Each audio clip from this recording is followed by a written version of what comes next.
You didn't need to be mega rich or a literary genius to send a postcard in the early 1900s.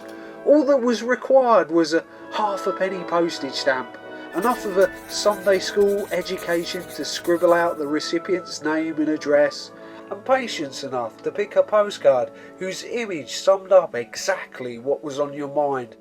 A ready-made thought waiting to be picked like ripe fruit from a vineyard of endless wire racks. When I was very, very young, probably my first ever memory actually, I remember one specific day being chauffeured around in my own little 1970s ergonomically designed red pushchair along the promenade of a quaint Victorian seaside town. In typical English fashion, it started to rain, and so my mother rushed me into a nearby antique shop. The outside wet world stopped abruptly with the slam of the heavy door and the jingle of the dainty bell.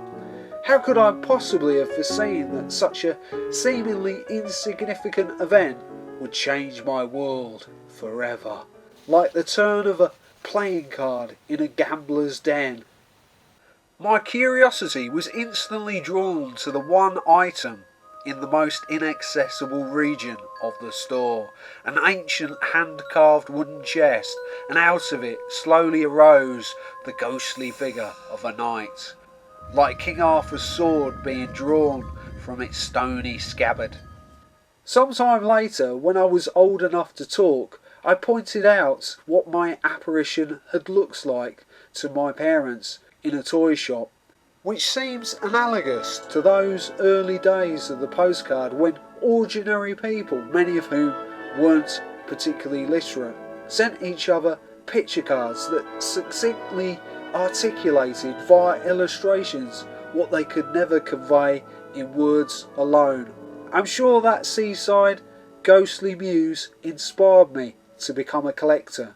Firstly toy soldiers, trade cards, coins, and eventually vintage postcards. Thank you for watching my video, and please feel free to leave a comment and feedback. Now that you see that video, you might want to click on these other cardboard adventures.